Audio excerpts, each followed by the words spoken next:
Hello everyone, it's James Lindsay. You're listening to New Discourses Bullets, where I give a bullet point summary of one topic relevant to woke Marxism that we all need to understand so we can defeat it. And we have to get right into something ugly today. It seems like a very basic question. Seems like it's probably pretty easy to answer, but there's more to it than that. And that is the question, is critical race theory anti-white? And now this is a really, really big topic of conversation. The political right, as we often identify it, has accepted that CRT is inherently anti-white, and that's the best way to understand it.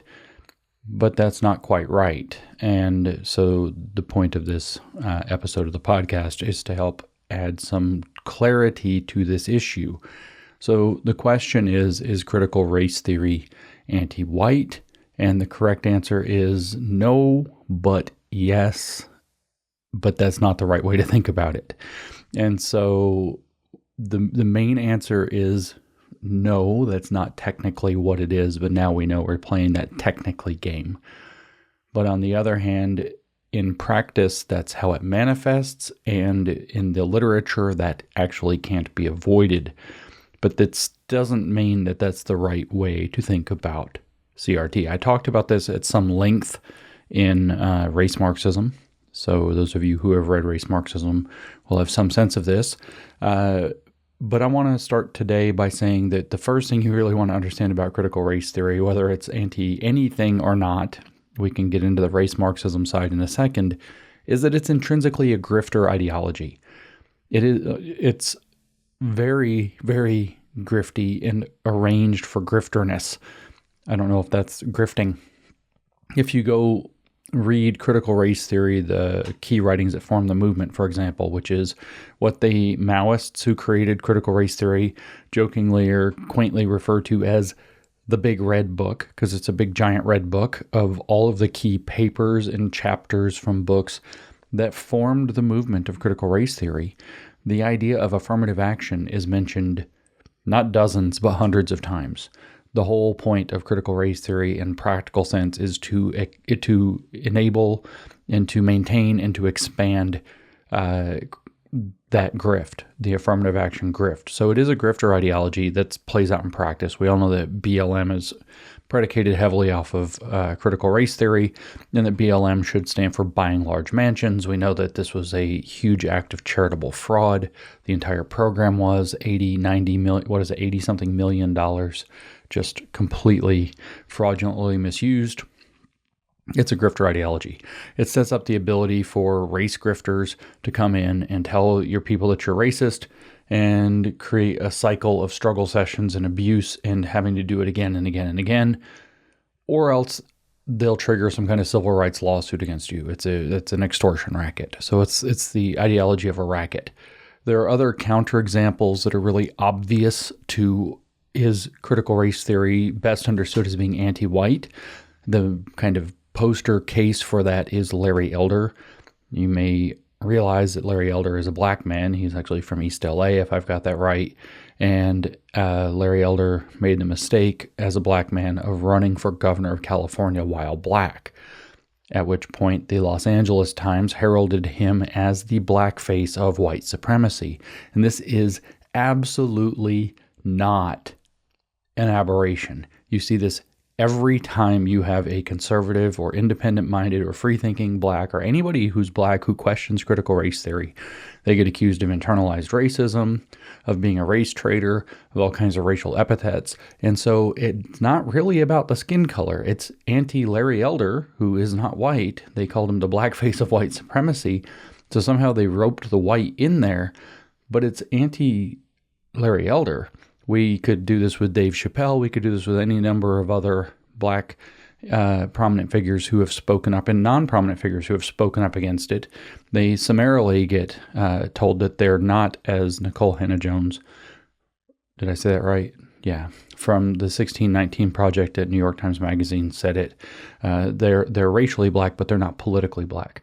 Or as Representative Ayanna Pressley had it, they're black faces who don't want to be black voices. So they don't have the authentic blackness necessary, political blackness necessary to count as politically black.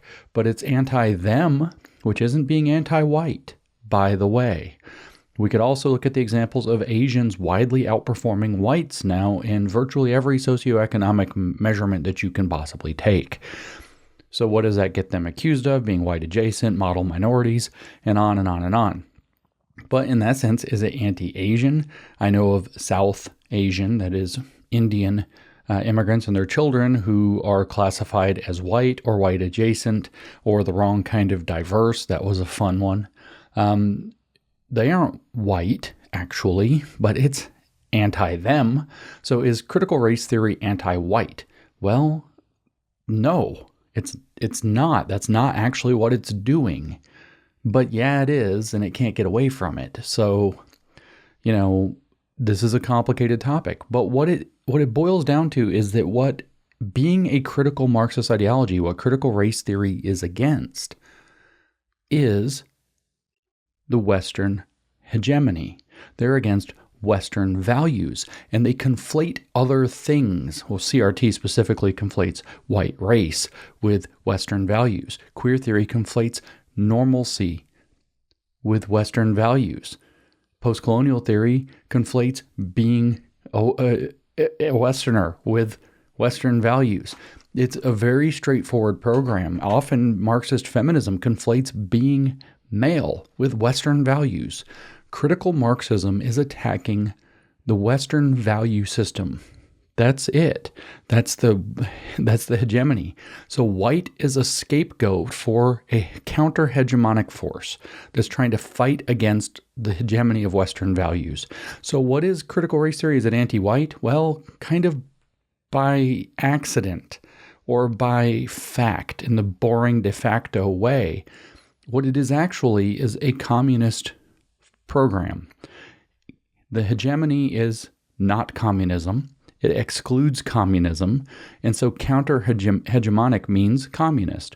White, or race in general, white becomes a stand-in for Western cultural hegemony, and critical race theory is a tool for attacking Western cultural hegemony through the avenue of race by attacking whites. So CRT is actually not specifically anti-white, but anti-whiteness, which is not the same. Whiteness is characterized by Cheryl Harris, writing in 1993 in one of those papers that landed in Critical Race Theory, the Key Writings That Formed the Movement, the Big Red Book. It is characterized as a form of cultural property, including the fundamental right to exclude. In other words, people coded by whites as white have superior status or bourgeois status within society, and the abolition of the form of bourgeois cultural property called whiteness is the stated objective of CRT. So whiteness, what is it? Well, guess what? It's a proxy for those Western hegemonic values. In fact, it's a proxy for individualism and individual liberty, and to some degree, capitalism. It is a proxy variable that is set up to use race as the vector to do a Marxist analysis against Western civilization. Now, there's a big caveat here. If we read in Barbara Applebaum's torturous book on whiteness called Being White, Being Good, from 2010, she spends a lot of time in the book outlining how there is not a lot of difference between being and doing, between ontology and phenomenology where whiteness is concerned. Being white means you have access to whiteness whether you want it or not, whether you try to denounce it or not, whether you try to abolish whiteness or not, whether you try to let go of it or not. You can't do it. And being white happens to confer doing whiteness by an intrinsic relationship between racial being and racial doing that can't be avoided. So there is in that element, critical race theory, in particular whiteness studies, an element that cannot be described any other way than being explicitly anti-white. But that's, again, in this weird kind of de facto way where they know that what they're doing is actually completely illegitimate, but they have to find ways to justify what they're doing. CRT does have explicitly anti-white elements, but it's not anti-white specifically by design. For example, besides the attacking of other races who don't go along with the CRT program. White allies are allowed. Robin DiAngelo had quite the platform. There are a lot of white allies, or a lot of white people, in fact, that are pushing CRT harder than anybody else. They're often leaders within the CRT movement, but they are condemned to guilt in perpetuity, as Robin DiAngelo amply demonstrates all the time with her writing and her actions and her speech, because there is an intrinsic inseparableness between being white and doing whiteness, which is a form of cultural property that they have access to. So what is CRT then? When I say it's not anti-white, but yeah, it is anti-white, that's very confusing. What is it? CRT is very explicitly not just anti-whiteness, but explicitly and intentionally at the activist level, white antagonistic. And this is going to bring us back to the conservatives, because we understand now that part of their activity, part of their core principles of activism, going back at least to Saul Alinsky, if not before, is that your target's reaction is your real action. So CRT is intentionally, not just in theory, not just in the way they write out their theory, but in practice also, white antagonistic. And I'm not talking about just the consequences that we're going to see down the line, where anywhere CRT gets implemented, you will see racism against white people, which is anti-white activity, happen. Because it turns out the world is not the ivory tower. And when you put this crap into the world, you will have explicit anti-whiteness, very much like the most critical race theory imbued state in the world, which is South Africa.